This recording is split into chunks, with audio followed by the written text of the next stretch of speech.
Saat masa kawin tiba, mereka akan melakukan ritual pacaran yang unik nih, di darat maupun di udara.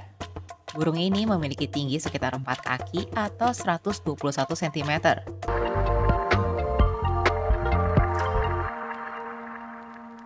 Pernah dengar burung yang gayanya mirip model di runway, tapi hobinya nendangin ular?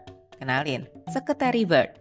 Burung yang punya nama latin Sagittarius serpentarius ini adalah fauna asli dari benua Afrika, khususnya di wilayah gurun Sahara di Senegal Timur, Somalia, dan Afrika Selatan. Mereka hidup di habitat terbuka seperti sabana dan padang rumput. Tapi nih, mereka paling suka daerah dengan pohon akasia yang tersebar serta rerumputan pendek. Alasannya, supaya mereka bisa melihat mangsanya dengan jelas. Burung ini memiliki tinggi sekitar 4 kaki atau 121 cm.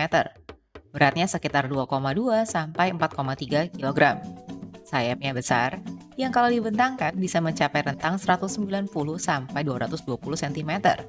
Mereka memiliki bulu berwarna abu-abu yang pucat dan lebat, dengan sayap, paha, dan bulu ekor yang ujungnya berwarna hitam.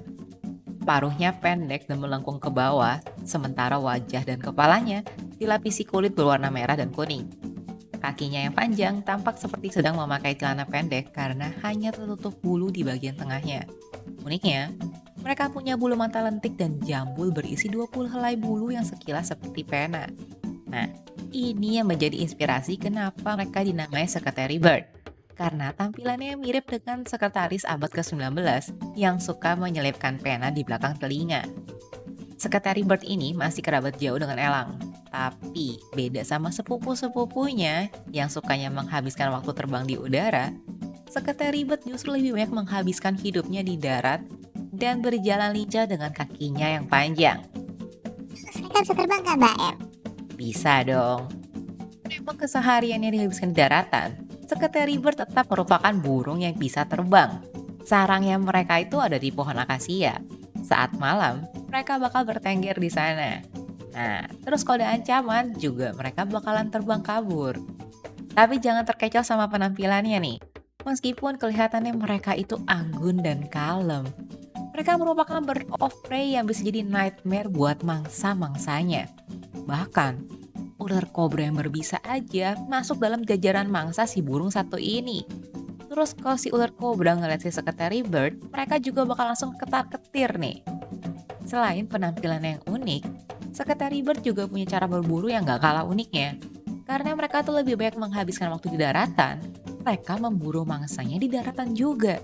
Jadi nggak terbang nih kayak burung-burung lainnya. Mereka juga termasuk pemangsa diurnal alias aktif di siang hari. Biasanya mereka akan mulai berburu sekitar beberapa jam setelah fajar dan baru berhenti saat matahari itu terlalu terik buat mereka. Mereka bisa berburu sendirian, berpasangan, atau juga berkelompok. Dan mereka juga saling berkomunikasi lewat teriakannya.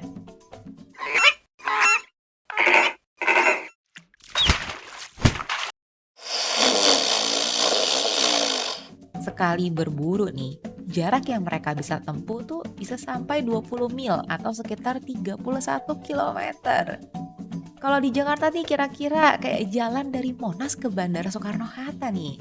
Gila banget kan? Nah, tadi kan Mbak Em sempat bilang ya kalau ular kobra itu bakalan ketat-ketir kalau lihat Secretary Bird. Soalnya, kaum ular ini merupakan salah satu makanan favorit Secretary Bird. Top one favorite food. Makanya, karena Secretary Bird tuh demen banget sama ular, mereka jadi jago juga buat ngeburu dan memangsa berbagai jenis ular. Which, salah satunya si kobra yang berbisa. Dan FYI nih, nama latin mereka, si Sagittarius serpentarius ini secara harafiah artinya the archer of snake atau pemanah ular. Tapi meski demikian, tenang aja, kalau nggak ketemu ular, mereka nggak bakalan tantrum juga. Karena mereka masih bisa makan apapun yang lewat di depannya. Kayak hewan pengerat kecil, amfibi, reptil, bahkan serangga. Secretary Bird ini punya dua teknik berburu yang berbeda. Pertama, mereka bakalan mengejar mangsa lalu menyerangnya dengan paruh. Kedua, ini yang paling terkenal nih. Mereka bakal menghantam mangsanya dengan kaki mereka sampai mangsa itu pingsan atau mati sebelum ditelan sama mereka. Saat menyerang, Secretary Bird akan merentangkan sayapnya dan mengangkat jambul di kepalanya. Gerakan ini bukan cuma buat gaya-gayaan, tapi buat mengintimidasi dan memancing perhatian mangsanya. Fun fact-nya nih, salah satu penelitian menunjukkan bahwa strategi yang digunakan oleh Secretary Bird ini juga dilakukan sama burung dinosaurus yang hidup 5 juta tahun yang lalu. Nah, ini yang biasanya mengecoh mangsanya, nggak terkecuali oleh ular-ular yang berbisa. Karena ular tuh biasanya akan mencoba menggigit sayap Secretary Bird. Tapi tenang, Secretary Bird itu lebih cerdik. Karena emang tuh sayapnya digunakan sebagai pengalih perhatian. Gigitan ular ke sayap tersebut tuh gak akan nyakitin si Secretary Bird. Malah justru ngebikin si mulut ular itu dipenuhi bulu. Ini berkat sisi keras di kaki bagian bawah Secretary Bird yang memberikan proteksi tambahan dari gigitan ular. Karena kaki mereka tuh nggak bisa cekram uat kayak elang nih ya. Secretary Bird akan langsung menelan mangsanya bulat-bulat atau membawa mereka dengan paruhnya. Di balik kesangarannya, Secretary Bird ternyata merupakan hewan yang setia. Seumur hidupnya, mereka akan punya satu pasangan. Yes, mereka ini hewan monogami. Saat masa kawin tiba, mereka akan melakukan ritual pacaran yang unik nih. Di darat maupun di udara. Kalau di darat, mereka bakal berdansa dengan sayap yang direntangkan dan kadang burung lain pun bisa ikut gabung juga. Nah, kalau di udara, mereka bakal menampilkan pendulum flight, yaitu terbang naik turun dengan pola bergelombang. Kadang, mereka juga bisa menukik ke arah pasangannya dan berguling sambil memperlihatkan cakarnya. Setelah menikah, pasangan Secretary Bird akan membangun sarang bersama di pohon akasia. Ukuran sarangnya itu bisa mencapai 9 kaki atau sekitar 2,4 meter. Mereka membuat sarang tersebut dari ranting, daun, bulu mamalia, rumput, hingga kotoran. Nah, sarang yang udah dibangun bersama ini akan mereka gunakan selama bertahun-tahun. So sweet banget kan? Di sarang ini nantinya si betina akan bertelur dan menghasilkan sekitar 1-3 butir telur. Telur-telurnya akan menetas setelah sekitar 50 hari. Dan kedua induk bakal bersama-sama ngerawat anak mereka. Anak-anak ini nantinya akan mulai bisa terbang di usia 3 bulan. Seperti kebanyakan satwa liar eksotis, populasi Secretary Bird terus menurun di berbagai wilayah persebarannya. Bahkan di beberapa tempat, populasinya udah benar-benar punah alias nggak ada.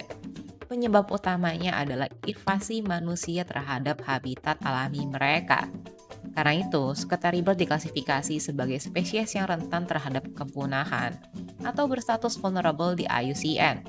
Beberapa padang rumput yang menjadi tempat hidup mereka tuh dibakar dan diubah menjadi lahan peternakan. Akibatnya, si Secretary Bird ini jadi semakin sulit mencari makan. Selain itu, kehadiran manusia, terutama pada penggembala nih ya, itu seringkali mengganggu proses perkembangbiakan Secretary Bird di alam liar. Nah, itu tadi fakta tentang Secretary Bird, burung eksotis yang mirip model tapi merupakan pemburu ular yang super handal. Jadi gimana guys? Setelah mengetahui berbagai fakta menariknya, kira-kira kamu tuh mau lihat nggak sih mereka in action secara langsung? Atau mungkin kamu ada tahu fun fact lain soal si Secretary Bird ini? Boleh kamu share di kolom komentar ya. Anyway, kalau kamu ada request buat Mbak Em bawain topik hewan tertentu, share juga di komentar. Atau kamu juga bisa reach out Mbak Em di sosmed Mbak Em yang lain. Dan tentunya, thank you udah nonton video ini dari awal sampai akhir. Jangan lupa buat like, subscribe, dan share video ini ke teman-teman kamu ya. Mbak Em dan Michi, pamit dulu. See you di video 1 Fakta Sejuta Cerita berikutnya. Bye-bye!